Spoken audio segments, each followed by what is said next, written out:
प्रिय विद्यार्थियों, हमने आपको पॉलिटिकल साइंस का जो लेसन नंबर 4 है, भारत के विदेश संबंध, उसका कल एक प्रश्न करवाया था।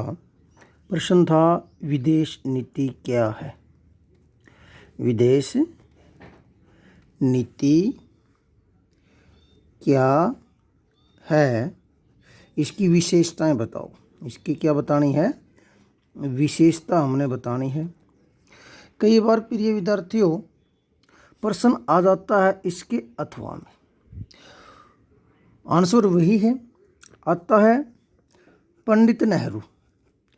हमें पता है पंडित नेहरू, जो पंडित जवाहरलाल नेहरू थे, वो भारत के प्रथम प्रधानमंत्री थे और वो भारत के प्रथम विदेश मंत्री भी थे, क्योंकि विदेश मंत्रालय उन्होंने अपने पास रखा था।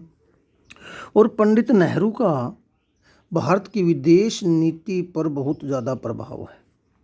पंडित नेहरू, इसलिए प्रश्न आ जाता है कि जो पंडित नेहरू है उसकी विदेश नीति क्या है, यानी पंडित नेहरू की विदेश नीति व सिद्धांतों का वर्णन करें। तो प्रिय विद्यार्थियों, हमने सबसे पहले क्या करना है? अर्थ लिख देना है। क्या करना है? इसका विदेश नीति का अर्थ लिख देना है कि विदेश नीति क्या है। कोई भी राष्ट्र जब अपने राष्ट्रीय हितों को ध्यान में रखकर अन्य देशों के साथ जो संबंध बनाए, उसे उस राष्ट्र की विदेश नीति कहा जाता है। अर्थात इसमें अपने राष्ट्रीय हितों को ध्यान में रखा जाता है।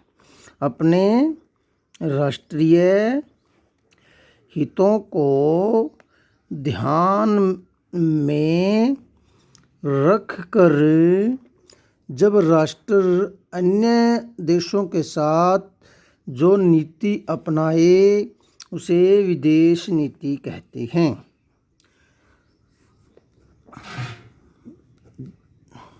रखकर दूसरे देशों के साथ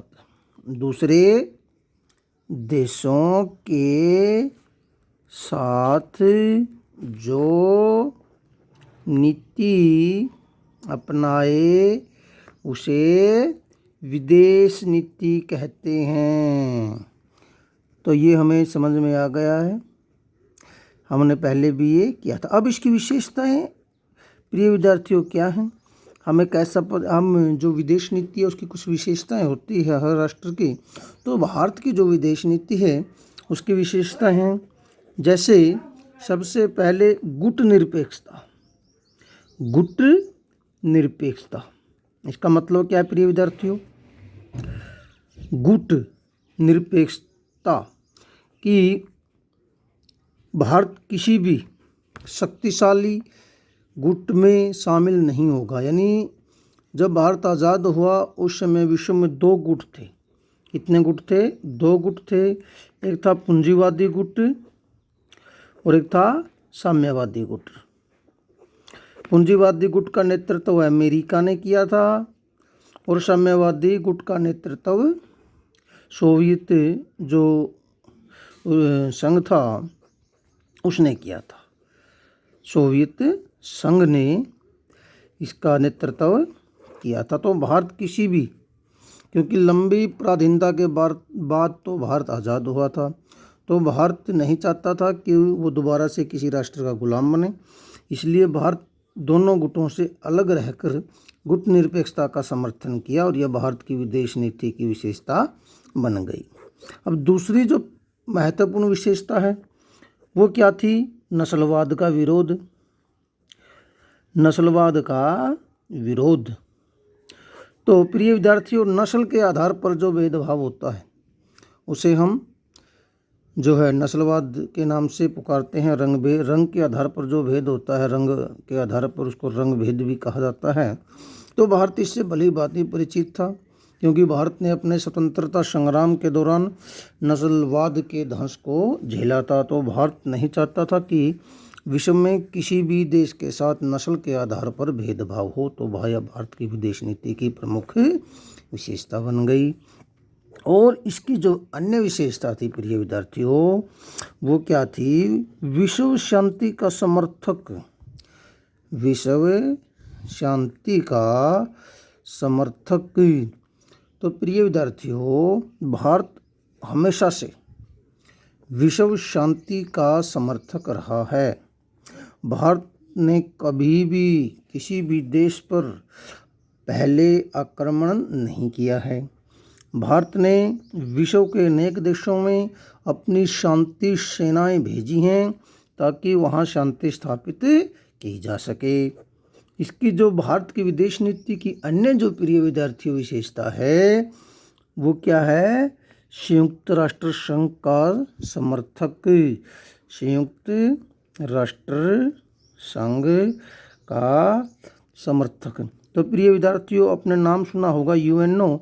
इसकी स्थापना 24 अक्टूबर 1945 को हुई थी। इसका मुख्य कार्य था विश्व में युद्धों को रोकना और शांति स्थापित करना, जो विभिन्न देश हैं उनमें एकता बनाए रखना। तो भारत इसके प्रारंभिक 51 देशों में शामिल था और इसका समर्थन करता है, समर्थक रहा है।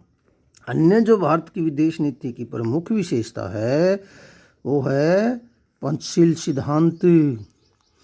तो ये पंच दो शब्दों से मिलकर बना है, पांचशील सिद्धांत जो है।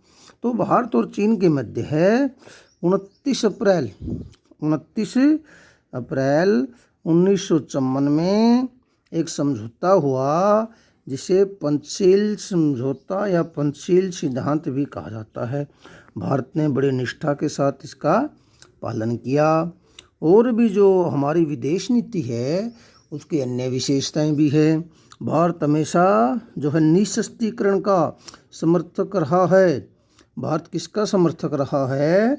निशस्त्रीकरण। यानी भारत कहता है कि विश्व के जो देश हैं उन्हें अस्त्र शस्त्रों के उत्पादन पर रोक लगाएं ताकि विश्व में शांति स्थापित की जा सके। अब प्रिय विद्यार्थियों, भारत हमेशा पर्यावरण को बढ़ावा दिया है। भारत ने हमेशा जो है पर्यावरण प्रदूषण को दूर करने के लिए जहाँ भी विश्व के देशों ने भारत की जिम्मेवारी लगाई, भारत ने उसका हमेशा पालन किया। तो प्रिय विद्यार्थियों, आज के लिए इतना ही। आशा है आपको समझ में आया होगा।